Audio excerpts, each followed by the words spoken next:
your life. You got this. Go chase it, live your life. Enlighten you. Let the light shine through. Enlighten you. Just see it through. I'm Melissa Thrasher. And I'm Lolita Cummings. Welcome to Enlighten U, Eastern Michigan University's award-winning mental health podcast for students. This show is going to be a bit different from previous shows, but we're pretty sure you're going to love it. Instead of just one topic, we're going to stray into numerous different areas today, and we're guessing you'll see yourself along the way. That's right, Melissa. And we have the perfect student to introduce you to. Gavin Millard is our Renaissance person who's going to play a different role today. Normally, Gavin is on the other side of the camera working as our Enlighten U intern, but his varied experiences warrant a seat at the table.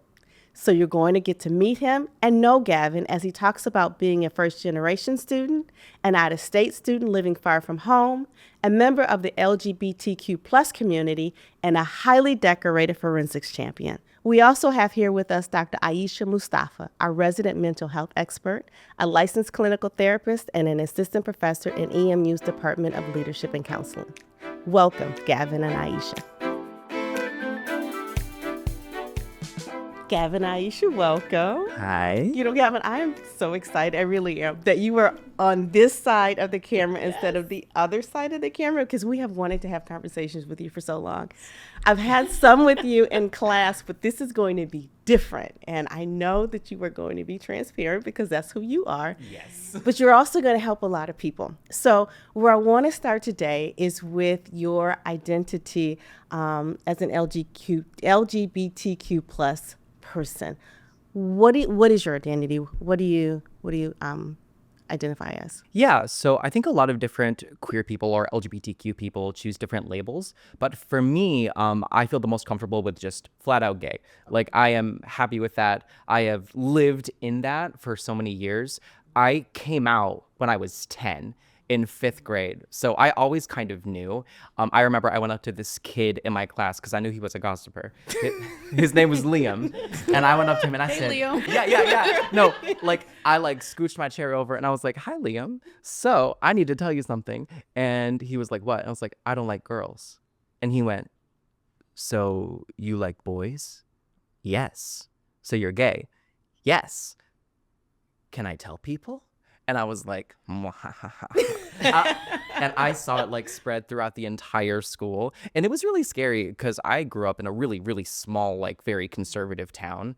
But I really didn't want that to stop me from living as myself. So I made sure the message was spread and that I could just not have to introduce myself as that all the time. And then from there, it was pretty easy. Because you just let one person who you knew would be the messenger to all. Yeah, he was patient zero. I was like, okay, you spread the word. You got it. Yeah. Okay, that's such a funny story, and it's so the Gavin that I know today. Yes. So you knew when you were 10. Oh yeah. Oh, I knew before. You knew. Really? How old were you when you think you knew? Oh my gosh. I You think just always knew you were different? I always knew I was different. This is so stereotypical, but I grew up loving Lady Gaga, and I'd be like, I just like her music. And it was definitely more than that. I just felt really inspired by that kind of stuff. And when I was a kid, I would put on my grandma's shirts as wigs, and I would call myself Alexis. And I would go around, and I have a little sister, and I would play Barbie dolls with her. We would play fashion, we would play dress up. And I always just kind of knew that I felt more feminine. And then once I started growing up, I was like, oh, I think I like boys. Okay, and what's next? And that was not, it doesn't sound like it was too difficult for you living in this small conservative community. You were just going to be who you were. You had that confidence? Yeah, it was really hard because I definitely got bullied a lot. A lot of bad stuff happened to me, a lot. And it made me feel so small. But then I realized I had a choice. I could either sink or swim. I could either let people talk down to me and treat me like I'm lesser than, or I could just be so loud and unapologetically myself that they had no choice but to accept me for who I was. Yeah. So I was really confident moving forward. And then the more people realized that they weren't getting to me, the more people just treated me with respect. So it was nice. Good. Yeah. What Very a good. great story. It is. So you decided to tell Liam first and not your family. Yeah. So is there a reason that you decided that way? Because Liam is not in the family, obviously. No, I don't even speak to Liam. I think we had all of 2 conversations. Do you think your parents knew or anyone else in your family knew? Oh, my mom knew. No, I was walking around. I spoke like this. Like, I was ready as a kid. And she always knew that I was queer. And the funny thing is I wanted to tell her because I had a crush on a boy in my class. And I was like, Mom, I need to tell you something. I'm gay. And she was like, I know.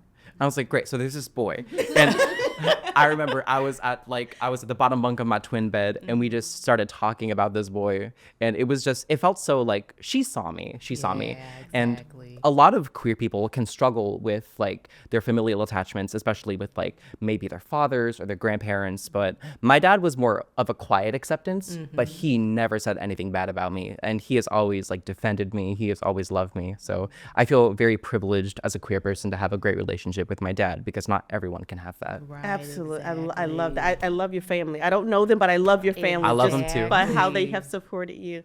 Aisha, let me come to you really quick, because we did a full show on the LGBTQ plus community way back. And I had a friend ask me, because we didn't ask the question then, what are all those letters? Yes, so great question. So L stands for lesbian, B bisexual, G gay, T transgender, which is an umbrella term. So this is folks who do not identify as the sex assigned at birth with their gender. So assigned at birth means at birth or in utero, they say, I see this genitalia, I'm going to say it is a girl or a boy. That has no expression about our gender. So gender is a social construction. So girls don't pop out liking pink and Barbie dolls. We get them dolls. We get them these things. Like I look at my daughter and the gift she gets versus my nephews. And it doesn't mean you're doing something bad, but when you start to impose that this is your life and how you are supposed to grow up.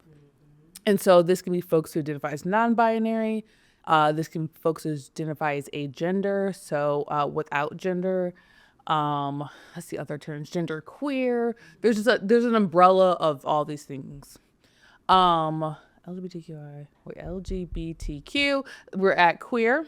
So for folks like this can be that it just means different words. So it's a word that's been reclaimed. For some folks, that means they date people who are the same gender as them. It could be they're also lesbian, gay. Sometimes it's interchangeable, but you should ask the person if that's something that is pertinent to the conversation. I stands for intersex. So we often think there is male and female. There's actually another sex that can mean additional chromosomes, so like XXY. And sometimes that could be someone has an underdeveloped testes, but no one knows because they look at your genitalia at birth and they say this is what is occurring. And then plus can be new for identities. Maybe you don't feel like you meet within those labels. And so that has become the acronym. And it grows to make sure that there's other ones that are inclusive. And I just forget A, so asexual. Folks may not experience emotional or sexual or romantic attraction to other folks. And so with all these terms, it's important to know that there is no one definition. I've known people who date various genders, but they identify as lesbian politically. That doesn't feel authentic for them to say a different term. Or, for example, folks may flux in and out. So these couples, you may say like, oh, that looks like a man and that's a woman, but maybe someone's bisexual. So even though they may have heterosexual privilege, meaning people assume they're dating at a restaurant. So people give you a check and don't ask if it's split. So if you can imagine a couple who's not hetero or doesn't look hetero-presenting is always like, hey, do you and your friend? I mean, can you imagine how old that gets, that no one sees you as a couple? Right, exactly. Interesting. You were nodding your head a lot. Do you want to add anything to that, Gavin? Oh yeah, so I've had a partner for like over 2.5 years, but I've known him since 2019, and I've always made it a point to be very romantic with him in public because I don't want that happening. Like we are very deeply in love, and he is the best thing I could have ever asked for. So whenever we're out in public, I'm always like, like just to make sure that like I don't want people to look at me and my partner who have been together for so long and be like, oh yeah, that's just your friend. Like, no, that's my man.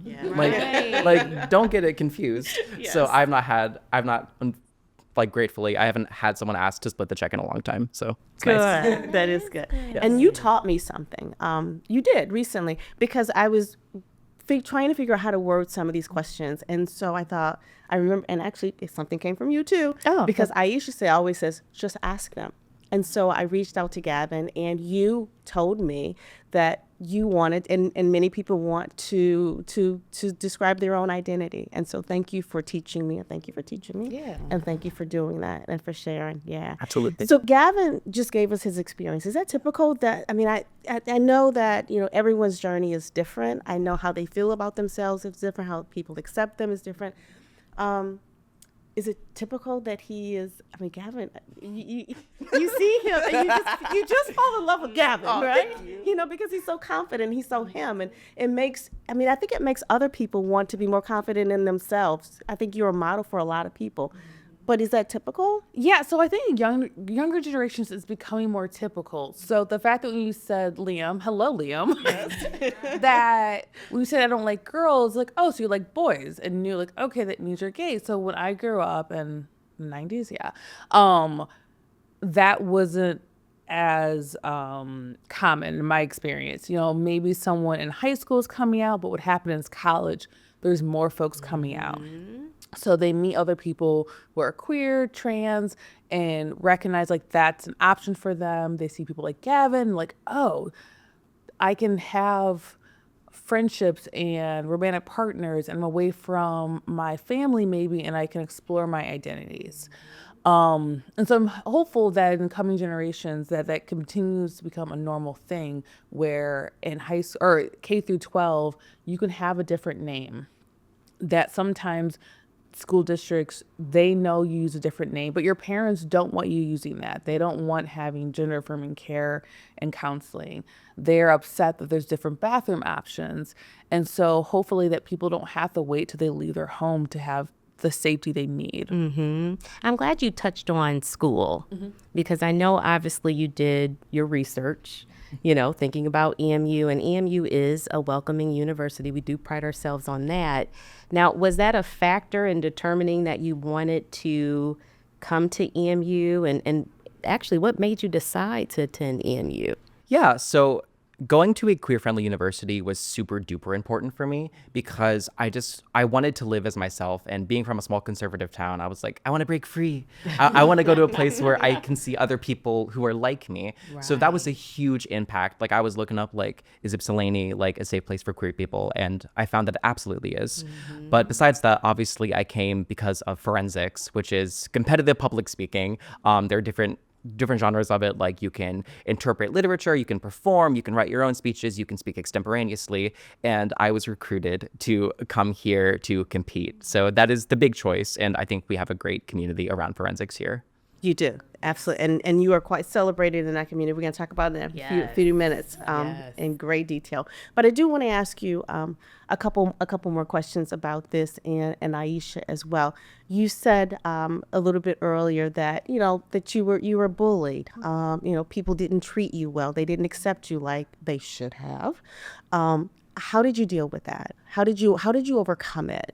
And Aisha, I'm going to ask you the same question of how we can help others. I got to think back to baby Gavin and see like what he was feeling. I just remember like, I'm going to go back to like my 6th grade PE class. Like, like when you're all changing in like a very like hetero space, like people would like pull like the curtain on me. People would like throw stuff at me.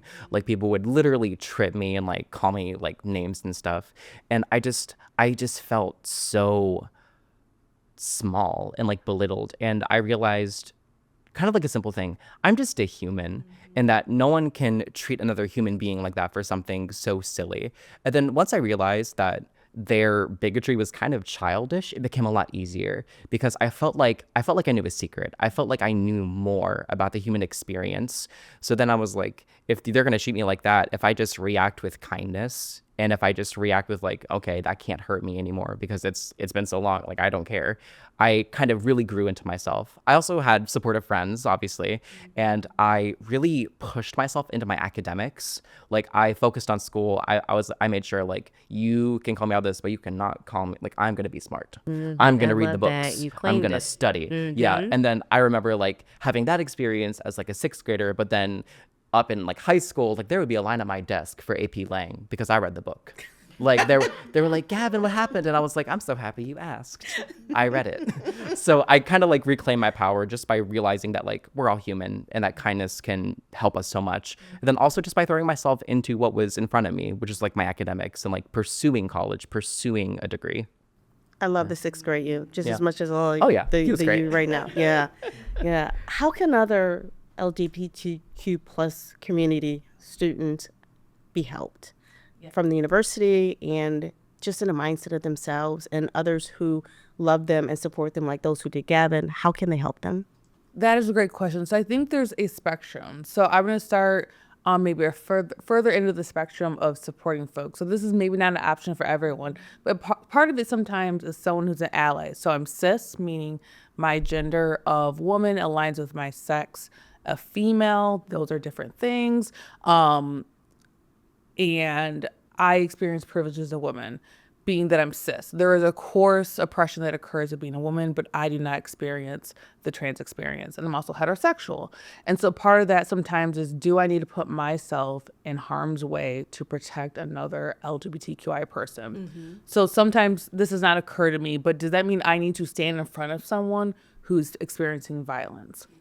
You also will see this racially, that if there's a protest, white people may stand in front of people of color because they're less likely to experience violence by the police. So that is this whole other spectrum here. Other thing is, as faculty and staff, is asking pronouns. Sometimes I say people may have different pronouns. Do you have one that feels, I'm forgetting the term, euphoric? So sometimes folks may say my pronouns are she and they, and that kind of allows the, well, if you want to use a different one, I'll ask. And people will say, no, whatever you're comfortable with. Like, no, it's your pronouns. And so they say, actually, I want to use this pronoun. The other one's just there for people, like, if they want to use it. And so I think that's important. I think as faculty, making sure we have reading materials that have different genders, different expressions, having stories of joys of these communities. You know, often it's always about the violence that occurs in these communities, but like relationships and the fact that there's love being happening. Also articles where it's not focused on their identity. It's just they happen to be trans and they're writing an article. Not to, like, it's not everything had to be like, how are they experiencing life as this type of thing? Students, helping them feel empowered to be like, hey, the example you're giving is about this specific gender. So they're often on campuses. Okay, then safety of being a woman and walking alone. Okay, Black trans women are most likely to experience violence. Trans, non-binary folks walking around, that's also unsafe sometimes. Queer couples holding hands.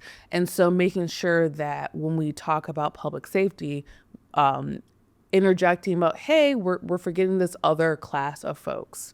You know, I'm thinking about to what Gavin had mentioned about his relationship with his parents. And you're an intern of mine too, which I'm really excited about. Every day you make our hearts happy. But in terms of your relationship with your father, I know some students struggle with having that conversation. So what is, I want to say, the secret sauce? What is the secret sauce? How do you establish that relationship with parents? And I'm hoping that both of you, you know, can answer that question because you had so much support. And I believe that is why you're you. How did that come to be? Yeah. Well, I think the first thing I really like that you mentioned, like my parents helped empower me. My mom would always be there for me. Like she always would be like, when we were at McDonald's, she'd be like, do you want a girl toy? And I would be like, yes, I do. And she would always empower me. So I never felt like afraid to be queer. And not a lot of people have that experience. So you can't really teach that. But I can say, like, with my father, it was a little bit more like quiet. And what I realized was that I think toxic masculinity affects a lot of people, especially like, I feel like sometimes it's like, I don't know if I can accept like my queer son because it might make me less masculine. Like I'm afraid to reach out and explore my own emotions. And it's hard. And not everyone has to do this. This is just the way that I did it. I approached him and was like, hey, like, I know that I just want to make sure like we're good because I'm going to keep being me. He was like, yeah, I love you. Like I'm always just going to be, I want to make sure that you're safe and you're happy. And ever since then, like he'll have my partner over. My partner got spoiled last Christmas.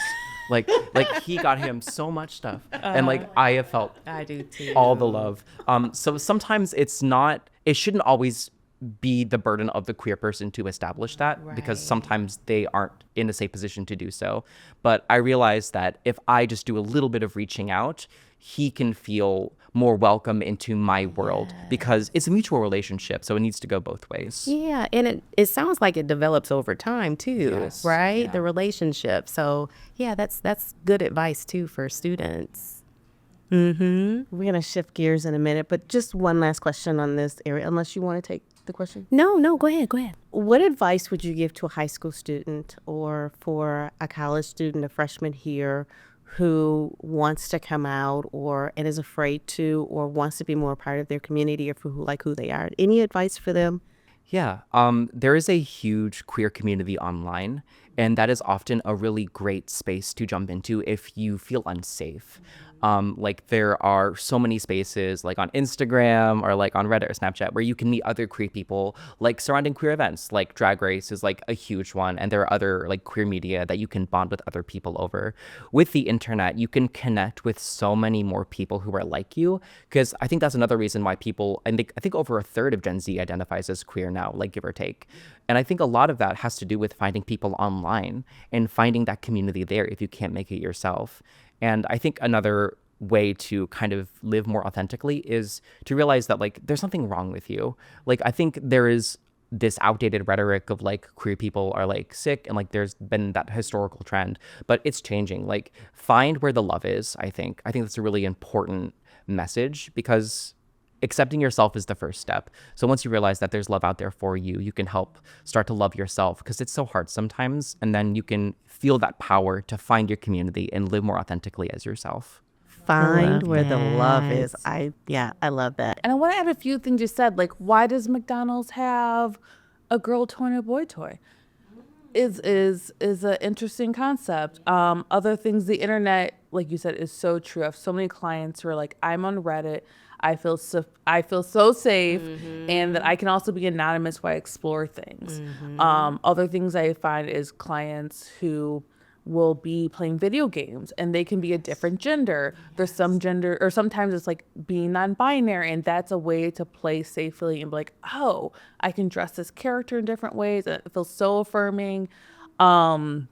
And the other thing I want to mention with parents, sometimes they're grieving what they think this loss of what their child's life was. So I thought I was going to get a daughter-in-law because I don't have any daughters. I thought what their wedding will be looking like. A lot of us on like weddings and happiness. Sometimes there's a concern of like grieving my kid may have a harder life. And while those feelings are valid, those are things you figure out on your own, not with your child. So PFLAG, which I'm forgetting the acronym, but it's like for parents and family friends around supporting their queer trans kiddo, around navigating those things that are coming up. And I think can be a space if your kiddo's okay with it of what you're feeling, but like they don't need to carry that for you. And there's something else I want to mention, but I'm forgetting what it is. But it's going to pop back because When it pops back in, Yeah. we're gonna bring it back on the tables. What we're going to do, no matter where we are in the conversation, it's coming back. Thank you for both of you for that. I mean, I really do feel like that you are both helping so many people right now who need it and who probably feel a little bit lost and unsafe. And this is good stuff.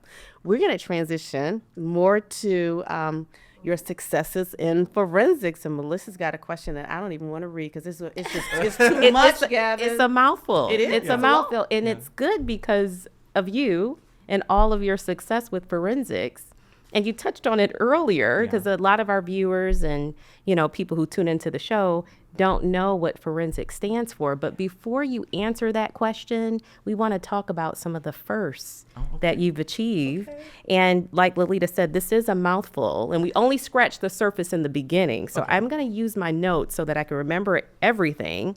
But you've won numerous awards. But the most prestigious one that you won was in 2023. Yes. And I apologize because you came into the office saying, Melissa, you must know that I received this award, but I couldn't memorize it. Don't so out it's me the like that. 2023 National Forensics Association Speech Tournament and Dramatic Interpretation, which made you EMU's first national champion in the event and the first sophomore in more than 20 years to receive that title. Yes. And I just want to pause there. How does that make you feel when I mention those words? I'm like, yeah, I did that. You did So that.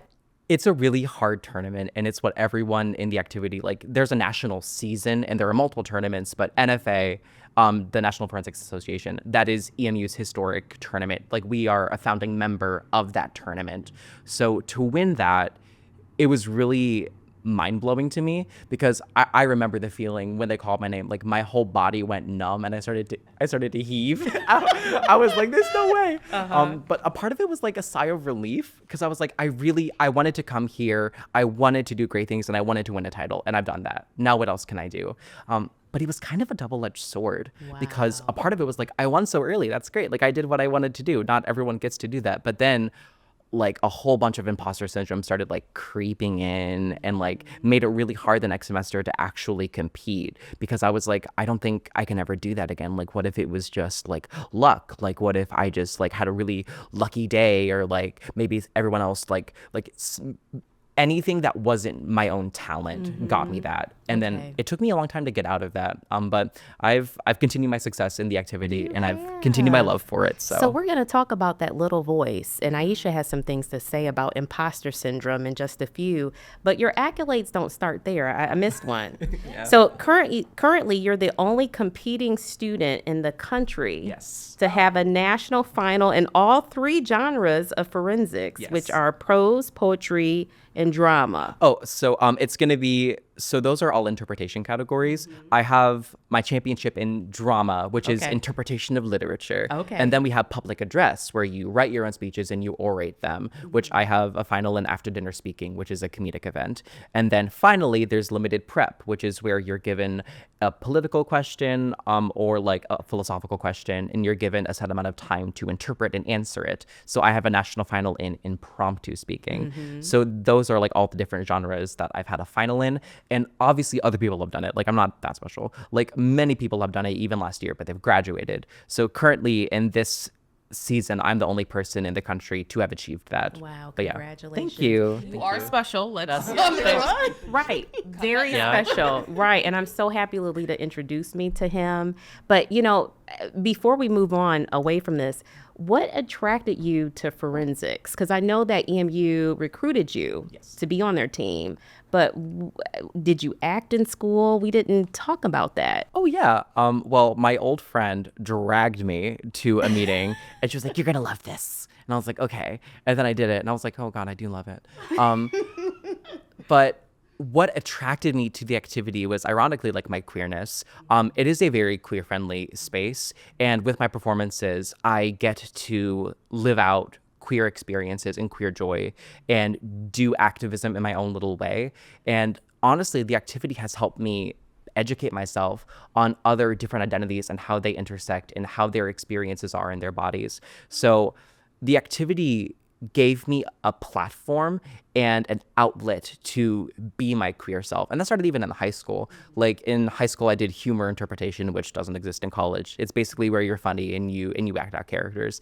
And I remember watching these kids who would like had these characters that were like kind of offensive of like these like gay characters, and they would always target me in the round. Like they would look at me when they did it. And I was like, I don't like that. So going back to what Aisha said about it's really important to have queer people just exist in stories and not have it be about their identity. What I wanted to do in high school was take funny situations and scenarios and make them be funny, but I'm not the butt of the joke. I'm laughing with you. So Right. that's why I love forensics so much. Yeah, that's great. Now you're about to graduate, right? You were a double major in communications and public relations. Yes. And you are going to pursue your master's degree. Yes. Have you decided where? Ooh, I'm down to 2, and I'm not going to say which 2 because I'm afraid it's going to haunt me. We don't Yes. want any bad juju on you, so we're not gonna say. But yes, I am going to be pursuing my master's in organizational communication, and I'm going to be hopefully becoming a graduate assistant for a forensics team in college. That was my next question. So you will be able to continue in some. Yes. I love coaching. I love teaching, and I'm also going to be like a little like lecturer and like teach a speech communication course. So. Oh my gosh, good for you. I'm sad that you're going to be leaving us, but I'm so excited for your future. I mean, you're just so many different things that I know you're going to be able to accomplish, and I know you'll also just reach back and tell us how you're doing because you know we want to know. Right? And you can't forget us. I mean, we were a part of your journey. I don't want to forget any of you. No, I'm not going to. No, y'all are great. Okay. Very good. So let's go back to imposter syndrome. So sometimes that would creep in with you. Does it still? Yes. Like about like even like an hour ago. Yes. All the time. when you walked into the studio? Yes. Come on, Gavin. Yes. I think it comes from like just like my background. Like I'm like, and we'll talk about it later, but like none of my family has ever like reached this degree. Like they haven't been in these spaces. And like as a queer person, I feel like I may be a bit predisposed to experience imposter syndrome, because like it's hard to feel like you're on equal footing sometimes with everyone. And then I've always struggled with insecurity, and it helps to like put on that confident persona. But at the end of the day, like there are times when I'm questioning, like, am I doing this good enough? Am I doing this good enough? Like, are they going to get mad at me? Like, am I doing all of my work? And that anxiety has driven me to a lot of success. But at the same time, I've really had to establish the difference between having that anxiety like motivate you to do more and then also having it hinder you. Like I had to learn that success doesn't come at the cost of pain. So yeah. That's really good. So does that anxiety sometimes motivate you and make you better, or does it always hinder you and pull you back a little? Because I think you do a really good job of faking it if that's what you're feeling, because we don't see it. Yeah. Right. Yeah. So I think you do a great job of that. But how does it affect you internally and how you perform? Oh, yeah. I think anxiety, to a certain extent, can be healthy. Anxiety can help you prepare, and it can help you not miss anything. So, for example, when I'm going to a tournament and I'm going to be like performing a speech that I've written or I've put together with like interpretation, my anxiety tells me I need to memorize this or else I'm going to blank in front of like a lot of people. So that helps me maintain that structure, and that's good. But the real difference comes in with managing that voice that's coming to help you, and then that voice that's trying to tear you down. Like there's a difference between like you need to memorize this or else you're gonna blank, or like they're all gonna laugh at you. Like you aren't actually as good as you think you are. Like you're actually like awful, and all of these mean voices. So it becomes a really interesting balancing act that I think everyone has to work out for themselves. That's yeah. Aisha, can you just give us a definition of them? We just kind of jumped into imposter syndrome. Can you give us a definition of so it and talk more everything- about what Gavin was talking about? Exactly. Gavin said it's a feeling you're the only one that isn't prepared. You somehow sneak through all the different levels. So you'll even experience as a faculty. Somehow I got my undergrad and my honors in math and thesis. Someone just like let me into the master's program. It was a mistake. How am I in this PhD program? How am I dean now? It's just like after a certain point, you're like, that's not how that works. You had multiple interviews and you have a list of publications or whatever it is, but always it's no, this is a mistake. And so like the questions you were saying of the thoughts that pop in your head, what I noticed is you did them quickly. So like in our head is like, well, what, like it's just a constant like shooting off of all the things that are wrapped up in I don't belong here, even though you applied or you got, interviewed, you wrote essays, and it's just like, no, people from different organizations, they're all just letting anyone in, particularly if you have marginalized identities, as they wanted to fill this quota. I'm actually supposed to be here, and like you are here for a reason, and no one's doing you a favor. So how do we combat imposter syndrome? How do we fight that little voice in our head that tells us that we should not be I love in this place? question. So having some sort of mantra of I deserve to be here, something that you can just remember, write it down. You don't always need this long list of tools to support yourself. Having friends and family that will check you of let's list all the reasons. And as you go through the list, it becomes like, girl, come on. Like, this makes no sense. And so with clients, sometimes they're like, well, I don't think I'm deserving. And I'll be like, JoJo. JoJo's my name for every client, so you could never tell. And I'm like, well, let me go through this, and then that, and then that, and that. And they're like, okay. And I'm like, yeah, you deserve to be here. Right.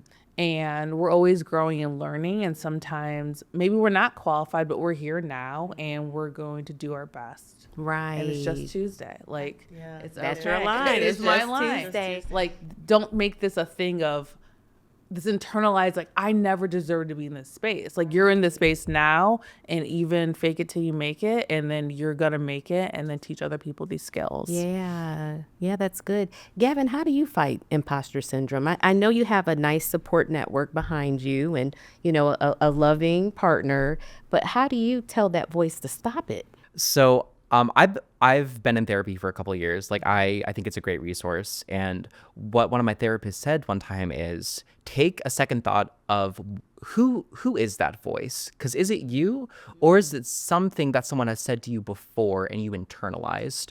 So I like to fact check myself in my head when I'm like you don't deserve to be here. Rah, rah, rah. I was like, is that Gavin saying that? I don't think so.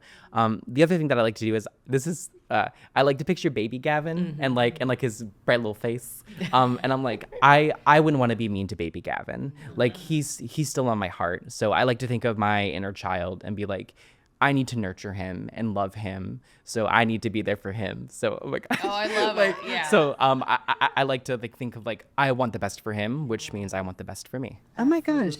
Yes, the inner child is great. And I try to remind myself and my clients, what would you say to a child? Like you would never say, yeah, you don't deserve to be here. They're just handing out trophies. That would be so mean. I know. That's a great reminder too. I always walk away with something like, I know. You Me know, too, it's right? so Something that's- Like, they'll be inspiring. like, oh, Yeah. I don't need to deserve a nap as an adult. I would never say to a child. Right, Like, please take that exactly. nap. Take that extra snack, please. Right. Yeah. Good reminders. Definitely. Great. Yeah. So how do we know when we're overboard? How do we know if we have this healthy sense of, anxiety, or we need some help? Yeah, this is a great question. So anxiety is helpful.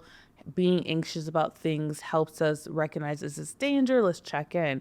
But when it's becoming so time consuming of I don't need to be here, you're having physical symptoms. So sometimes before important events, our stomach gets in knots. We have a reduction in eating maybe or overeating.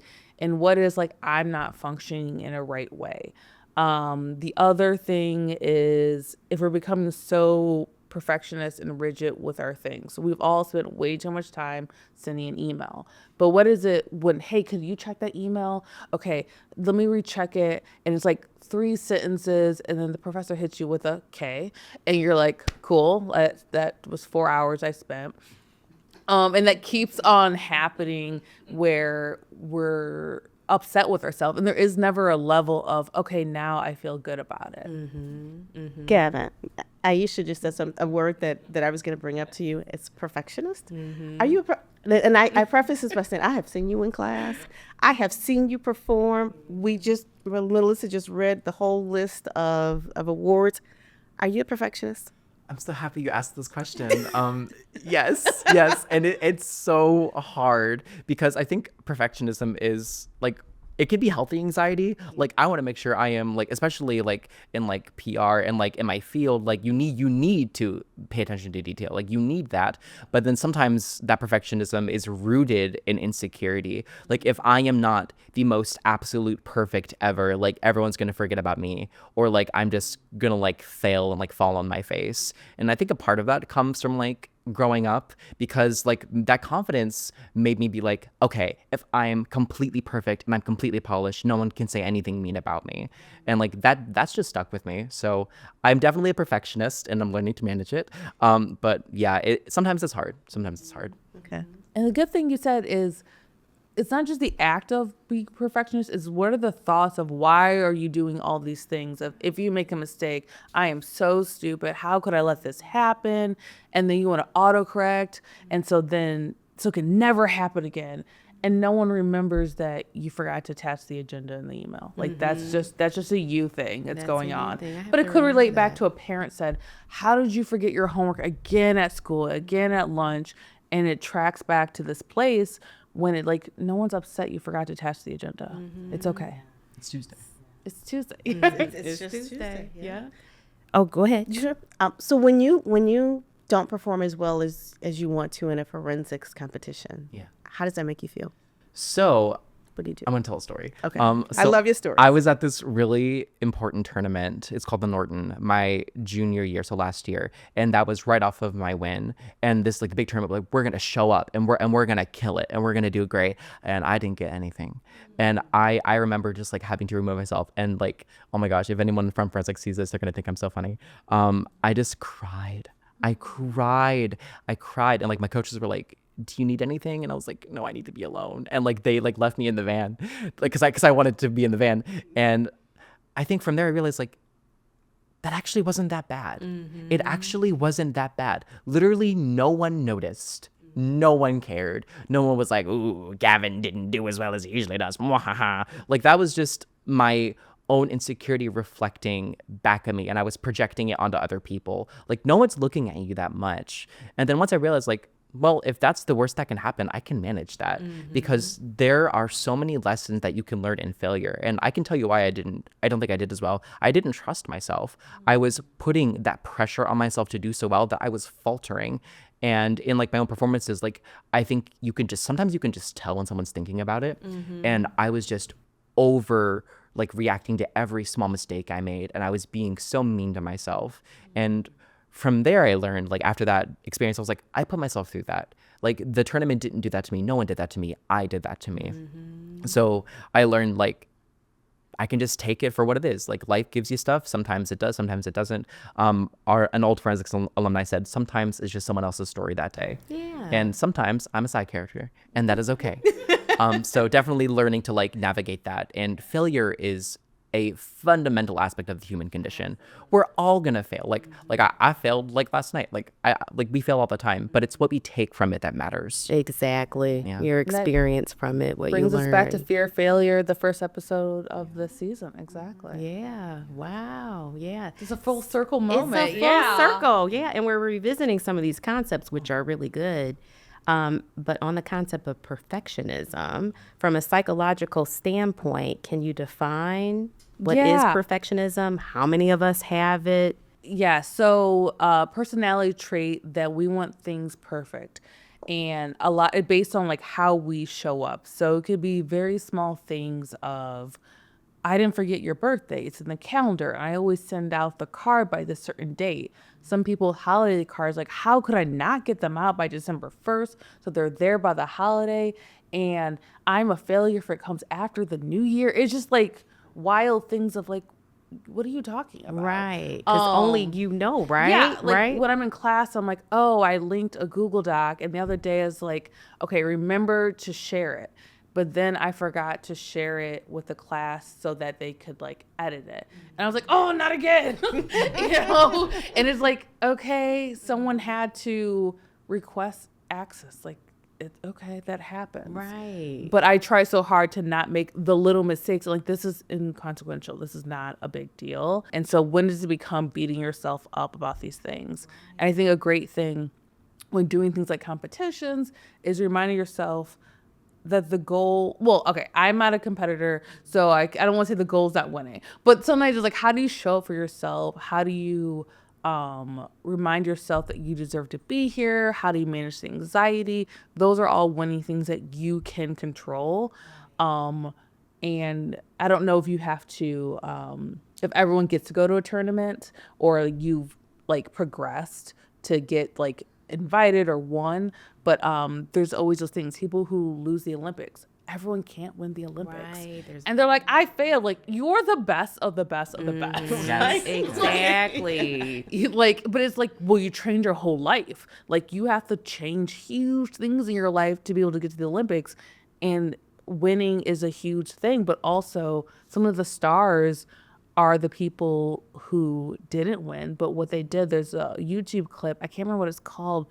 I think it's from like maybe the 90s, but someone who's doing, I think, long distance, he had a Charlie horse or something, and so he is crying because he can't, like, he is like not going to win, and his dad jumped out of the stands to walk him through to finish. And you know, the comfort of this person who's like late 20s 30s of, you finished the race, and even if that's not your goal, like, you still did a great thing. And it's just like this beautiful moment. I watch like 3 times a year to just like have a good cry. Sometimes you need a good one. So how do you know when it gets too harmful? Yeah, for some folks, you're spending too much time prepping for things that maybe could be second nature. You keep rechecking, well, did I do this, and this? Okay, let me make sure, because what if somehow the tech switched it on you? You didn't notice. What is like, okay, you had someone review your essay, maybe you paid a professional service, but let's recheck it 5 times. And then the thoughts of, what if somehow, I have this sometimes, like something popped in the email that I didn't type, and it'd be like a slur somehow, and oh my god, I'm gonna lose my own, like, what are you talking, like, this has never occurred, right? Yeah, like, part of remind yourself, like, this has never occurred, but like, what if this is the one time? And like the voice of, like, in my mind is like and it's not gonna happen. If it does, you can apologize to whatever thing occurred And let life happen, right? It does. As you were talking about that, some of it sounded like symptoms of being OCD. Is there a connection between the two of those at all? Or is it I'm just actually kind sure. of So similar? with OCD, obsessive compulsive disorder, there is an obsession about something occurring. If I don't do X, my family will be harmed. And so then they have the compulsion, if that's washing hands, checking the oven. Like, so before I go on trips, I check the ovens off. I haven't used the oven in a month. Why am I checking? But what if it somehow magically came on? But it's becoming, I think, I want to say like 4 hours a day that you're engaging in this thing. Okay. So with washing hands, it could be like your hands are becoming raw. Like, this isn't like you wash your hands because you touch stuff. Like, I don't typically like, eat with my hands unless I sanitize. If I touch the ketchup bottle at a restaurant, I'm going to re-sanitize. But what is like, I am anxious and like, I don't have OCD.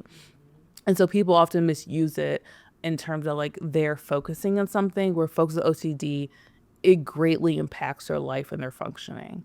And if they don't do the compulsion, it's just incredibly overwhelming.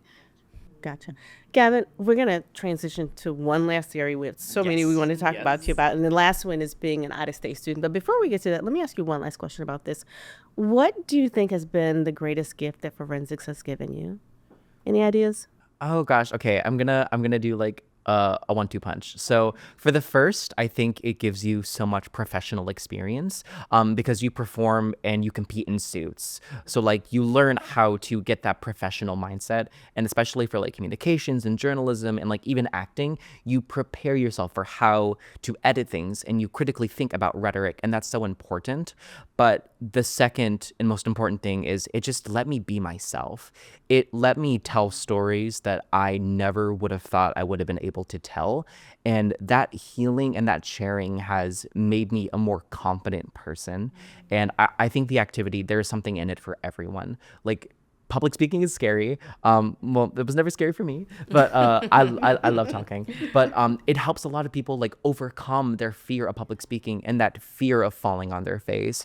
And it provides a place where you can share your stories with other people, and you can educate other people, and you can build a community around love and respect and celebrating other people. Like, I love seeing other schools. I love seeing other people and like really building that community. So it's given me a sense of community and a sense of self-empowerment. And for that, I'm forever grateful. Wow. Well, I hope students who may be considering forensics Yeah. watches this show because you just sold it right there. You sealed that deal. Good. Yeah, and the benefits of being in forensics, you know, so that's really good. There's a lot. There's a lot. Now, you're from small town in Ohio. What's the name of the town? Louisville, Ohio. Not Population? oh, gosh. I think like around like, no, don't quote me. And from Louisville, I think it's like 10,000, 20,000. Like it's really small. Like it's a super small town. Yeah. Okay. And you were first generation student. Yes. You're away from home. Yes. What led you to take it to perhaps different from other members of your family?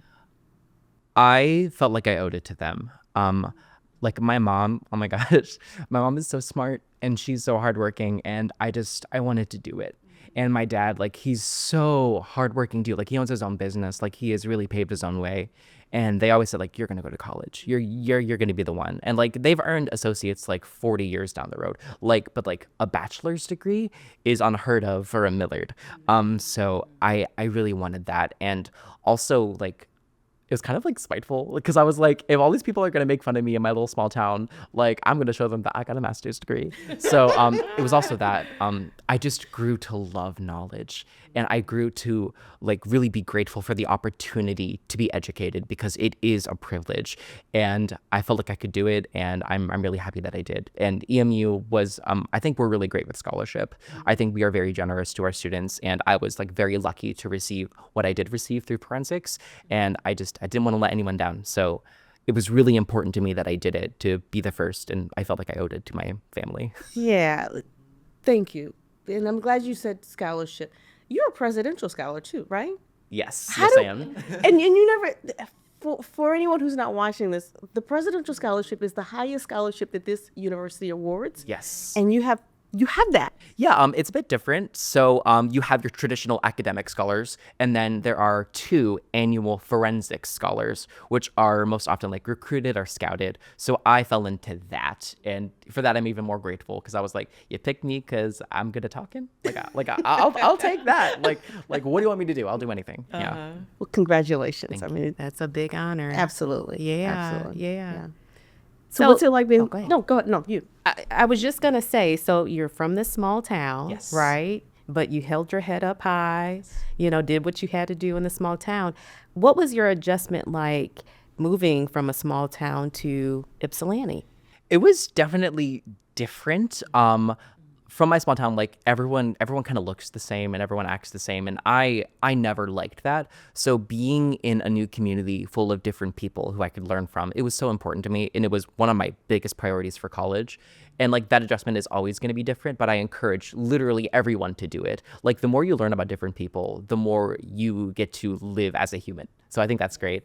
Also, for anyone who's thinking about going out of state or like leaving their hometown, like I will always encourage it because you get to grow as a person. And like sometimes that's not for everyone, but I think specifically at EMU, I have been welcomed into a great community full of like diverse perspectives, and I've been able to adjust with that. And like obviously forensics helped, but also knowing that this is my time to like really grow into who I am. Like this is my time to be an adult. So I definitely had that in mind as I was transitioning.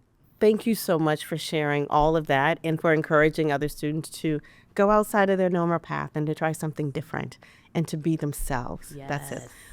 We're out of time unless you have one last question. I know. I was ready for the next transition. I know. Oh my I know. I wish. Do you want one last question? Parting words. I Okay. guess it's time for I'll have you start. advice to students. You know, what would you share with students that are sort of, well, similar to your journey? What would you share? Be kind to yourself. I think that's, if you take anything away from this episode, just be kind. Make sure that the love you hold for other people, you also hold for yourself. And when you're feeling anxious or feeling like you don't belong, think of baby you and think of how you would want them to be treated. I love that. Awesome. Aisha? Oh, that's so good. I was like, I don't follow someone's. So one, I'll start with bullet points. So parents who have a queer and or trans kid, your kid is still the same kid. They haven't changed, and honestly maybe you didn't know the full them and now you do. I love the be kind to yourself, and we're continuing to grow. learn, fail, and from failure, if you're not failing, you're not growing, is one of the quotes from the first episode of this season. And other points is you belong, you're becoming belonging in this space, and just making those connections and taking that step to push yourself and see if this is something I want to continue to be in. Awesome. Right. Well, we cannot end the show without one last Oh my thing, and it's a request from Gavin. Oh, I was like, what are we doing? Yeah, he was in class. We've been together a couple of years now, right? And he used to do this thing, and I never mentioned it, but I just look at you and smile every single time because it's just Gavin, and it just made everybody happy. Would you do the hair shake, Gavin? So it's like that. That's it. Like, Yeah. And yeah. then sometimes I'd be That's When do you do this? like just randomly. for fun. No, I mean, is it like before speechless? Like I'll do like a little boop boop. Oh no. So sometimes I like to like I'm a diva. When I'm in class, sometimes I'm just like. Like You just can't. don't. He does it I at his can't. internship And- too, not just in class. Oh yeah, I'll be sitting at my desk with Melissa, and I'll just be like, yeah, I can't. Like it's me. I don't have a lot of hair, but I'm trying to let it down, spiritually. So yes. Thank you, you. Gavin and Aisha, for joining us here in Enlighten U. This was so much fun. Thank you.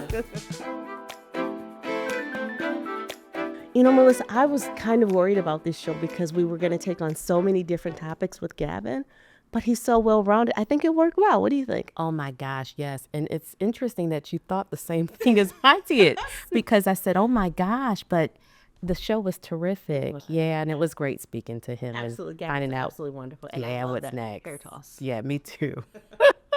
Thank you all so much for watching this month's show. We touched on a lot of different topics with Gavin today, and we hope one resonated with you. We know that as college students, you all experience so many challenges, but there are also countless opportunities for success. And that's what this show is all about, helping you to remove obstacles so that you can achieve your goals and live your best life. So let us know how we can help. Email us at the address on the screen and tell us the topics that affect you most. We love hearing from you. And don't forget to like, comment, and subscribe. We do not want you to miss a single episode. Y'all be good.